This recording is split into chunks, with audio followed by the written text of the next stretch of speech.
జక్కన్న సినిమాలో నాకు మంచి వేషం ఇచ్చిన వంశీ గారికి చాలా థ్యాంక్స్ చెప్తున్నాను.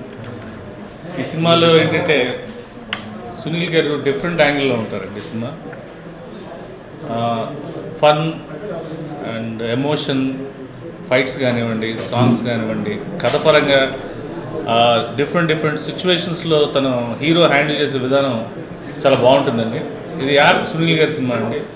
ఈ క్యారెక్టర్ కంప్లీట్గా సునీల్ గారికి పర్ఫెక్ట్. సో కామెడీ పరంగా, ఎమోషన్ పరంగా సినిమా టైటిల్ కూడా జక్కన్న అంటే పవర్ఫుల్ టైటిల్. జనరల్గా రాజమౌళి గారిని జక్కన్న అని పిలుస్తారు. ఈ సినిమా జక్కన్న అని పెట్టడం అదొక ఇంట్రెస్టింగ్ టాపిక్ మాకు. సో ఈ సినిమా రాజమౌళి గారు అంత పెద్ద హిట్ అవ్వాలని నేను మనస్ఫూర్తిగా కోరుకుంటున్నాను. సినిమాలో నాది విలన్ పక్కన కామెడీ చేసే క్యారెక్టర్ అండి. ఉదయ్ అని కొత్తగా ఇప్పుడు మంచి విలన్గా వస్తున్నాడు కన్నడ నుంచి. సో తెలుగు సినిమాలో ఆయనకి ఈ సినిమాలో మంచి టర్నింగ్ పాయింట్ అవుతుందని నేను అనుకుంటున్నాను. డెఫినెట్గా ఈ సినిమా మంచి టర్నింగ్ పాయింట్ అవుతుంది. సో ఆయన పక్కన, ఆయన జక్కన్నకి వెతికే ప్రాసెస్లో ఆయన పక్కన నేను కామెడీ చేయడం జరుగుతుంది. సో పాత సినిమాల్లో రాలు రామలింగ గారు లాగా లాస్ట్ వరకు ఆయన నుండి లాస్ట్ వచ్చేసరికి నేను ఎస్కేప్ అయిపోయి నేను నా ఊరికి నేను వెళ్ళిపోయే క్యారెక్టర్. ఇది చాలా ఫన్ ఉంటుందండి సినిమా. అండ్ సునీల్ గారికి ఉదయ్కి మధ్య ట్విస్టులు బాగుంటాయి. అది మీరు సినిమా చూస్తేనే తెలుస్తుంది. నేను చెప్పకూడదు, ఇప్పుడు డైరెక్టర్ గారు పక్కన ఉన్నారు. సో ఈ సినిమాని మీరు చూసి పెద్ద హిట్ చేస్తారని ఆశిస్తూ నమస్కారం. పేరు రఘు కారుమంచి. మళ్ళీ మీ ముందుకు ఇంకొకసారి ఇంకొక కొత్త సినిమాతో వస్తున్నాను. సినిమా పేరు జక్కన్న. ఈ సినిమాలో నాకు ఒక మంచి క్యారెక్టర్ ఇచ్చారండి. ఇనిషియల్గా ఫస్ట్ 2 రోజులే ఇచ్చారు, అది కూడా మంచి క్యారెక్టరే.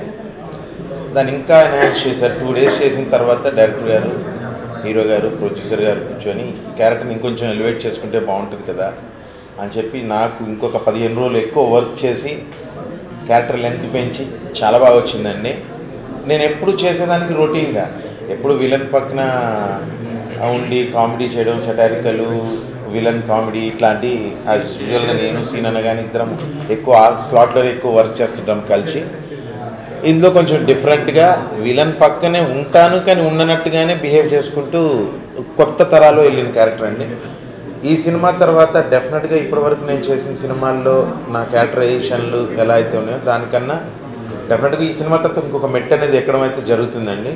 ఈ సినిమా టైటిల్ పెట్టినట్టు జక్కన్న, అమరశిల్పి జక్కన్న లాగా మా అందరి క్యారెక్టర్ని, ప్రతి ఒక్క సిచ్యువేషన్ని కూడా మా డైరెక్టర్ గారు వంశీకృష్ణ ఆకెళ్ళ గారు చాలా నీట్గా డిజైన్ చేసి చెక్కారండి. లిటరల్గా చెప్పాలంటే ఇప్పుడు డబ్బింగ్లో కూడా చెక్కుతున్నారు. వాయిస్ సరిపోకపోయినా కూడా ఇది బాగాలేదు భయ్యా ఇంకా ఇప్పుడు 10 సార్లు పిలిపించారండి.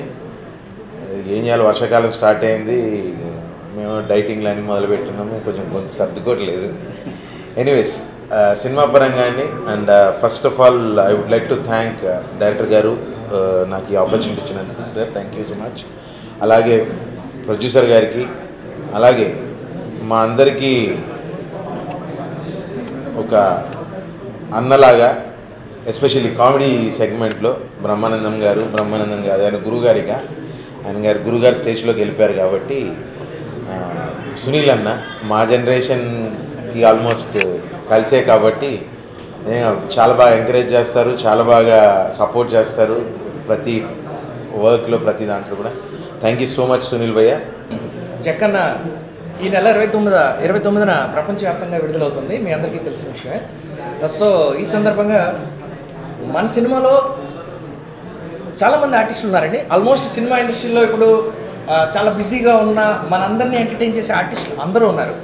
ఎంతమంది ఆర్టిస్టులు ఉన్నారు అన్న విషయం కంటే ప్రతి ఆర్టిస్ట్కి ఒక ఇంపార్టెన్స్ ఉండి, ఒక పర్పస్ ఉండి, వాళ్ళ కోసమే ఆ క్యారెక్టర్ డిజైన్ చేయబడింది అన్నంత ప్రామినెంట్గా ఆ ఆర్టిస్టులు మాకు దొరికారు. వాళ్ళకి మేము అలాంటి క్యారెక్టరేషన్ ఇవ్వగలిగాం. అది నిజంగా చాలా లక్కీగా ఫీల్ అవుతున్నాను సార్ నేను. ఫర్ ఎగ్జాంపుల్ ఇప్పుడు మన రఘు ఉన్నారు, అదుస్ రఘు. ఈయన బాగా మనందరికీ తెలిసిన క్యారెక్టర్. ఈ క్యారెక్టర్ సినిమాలో ఎలా ఉంటుందంటే విలన్కి సంబంధించిన మనిషి అని చెప్పుకుంటా సిటీలో తిరుగుతూ ఒక బిల్డప్ ఇచ్చే క్యారెక్టర్ అండి. పర్టికులర్గా ఈయన హైదరాబాద్ స్లాంగ్ మాట్లాడుతూ, అంటే తెలంగాణ స్లాంగ్ మాట్లాడుతూ వైజాగ్లో సెటిల్ అయిన ఒక క్యారెక్టర్ అండి. ఇతను వైజాగ్లో విలన్కి సంబంధించిన మనిషిని అని చెప్పి బిల్డప్ ఇస్తూ తిరుగుతున్న సందర్భంలో హీరోకి ఈయనకి మధ్యలో జరిగే ఇన్సిడెంట్స్ చాలా అద్భుతంగా వచ్చాయండి. అవి నేను చెప్పకూడదు, చెప్తే త్రిల్లిపోతుంది. అది చూస్తే మీ అందరూ ఎంజాయ్ చేస్తారు. అలాంటి ఇన్సిడెంట్స్ తర్వాత సెకండ్ హాఫ్లో కూడా ఈ మ్యాటర్ వన్స్ విలన్కి రీచ్ అయిన తర్వాత ఈయన అక్కడ జరిగే ఇన్సిడెంట్స్ కూడా చాలా అద్భుతంగా చాలా కొత్తగా ఉంటాయండి. అంటే ఈయన ఒక రౌడీ అనమాట, విలన్కి సంబంధించిన ఒక రౌడీ. ఈ రౌడీతో పాటు ఇంకొక పెద్ద బ్యాచ్ ఉంటుంది. ఈ బ్యాచ్ అంతా కలిసి ఒక స్పెషల్గా కనిపిస్తారు సినిమాలో. ఇవన్నీ కూడా థ్రిల్లింగ్ ఇన్సిడెంట్స్ అండి సినిమాలో, చెప్పకూడదు బట్ అంత హైలైట్ థింగ్స్ ఉన్నాయి మన రఘుకి సంబంధించి. ఇంకా ప్రభాస్ సింగ్ గారు ఆల్రెడీ ఆయన చెప్పారు, ఆపోజిట్ విలన్ ఉంటాడండి ఉదయ్ అని. ఆయన పేరు సినిమాలో ఆయన పేరు కపాలి కాదు సార్, కపాలి. సో ఆయన దగ్గర ఇతను పక్కనే ఉంటూ అతను చేసే ప్రతి పనికి సెటైర్ ఇస్తూ, ఆల్రెడీ మన శ్రీని గారు చెప్పారు రాఘోపాలరావు పక్కన అల్లు రామలింగ అన్నట్టు, అలాంటి ఒక సెటైరికల్గా తీసుకెళ్లే ఒక మూమెంట్. ఒక స్టేజ్లో విలన్ బెడ్ మీద ఉంటే అతను పక్కన నిలబడి అతనికే సెటైర్లు వేసి అతన్ని ఇంకొక మ్యాటర్లోకి తీసుకెళ్లే ఒక ప్రాసెస్ కూడా ఆయన చేయడం జరిగింది. అది ఆ సీన్ కూడా సినిమాకి హైలైట్ అవుతుంది. ఇది సార్ వీళ్ళిద్దరు క్యారెక్టర్స్. ఇంకా ఇవే కాకుండా సినిమాలో ఉన్న ప్రతి character artist, for example Prithvi గారు ఉన్నారండి. ఆల్రెడీ ట్రైలర్లో మీరు అందరూ అతని విశ్వరూపాన్ని చూసుంటారు. చాలా అద్భుతంగా ఉంటుంది సినిమా అంతా. పృథ్వీ గారితో పాటు నాగిరెడ్డి గారు కానీ, రాజరేంద్ర గారు కానీ, చిత్రసీన్ కానీ, ఇలా సినిమాలో ఉన్న ఆర్టిస్టులు అందరికీ పర్టికులర్గా సప్తగిరి కూడా స్పెషల్గా కనిపిస్తారు. మనకున్న ఆ సినిమాలో ఉన్న ఆర్టిస్టులు అందరూ కూడా చాలా స్పెషల్గా కనిపించడం, ప్లస్ ఆ క్యారెక్టర్కి చాలా ఇంపార్టెన్స్ ఉన్నప్పుడే వాళ్ళు రావటం, ఇది సినిమాకి చాలా ప్లస్ అవుతుంది సార్. సో వీళ్ళిద్దరే కాకుండా మన సినిమాలో యాక్ట్ చేసిన మిగిలిన ఆర్టిస్టులు అందరికీ కూడా వాళ్ళు ఇచ్చిన ఒక మంచి పర్ఫార్మెన్స్కి, ఆడియన్స్ని ఎంటర్టైన్ చేయడానికి వాళ్ళు చూపించిన ఎనర్జీకి మరొకసారి వాళ్ళందరికీ కృతజ్ఞతలు చెప్తూ సెలవు తీసుకుంటాను.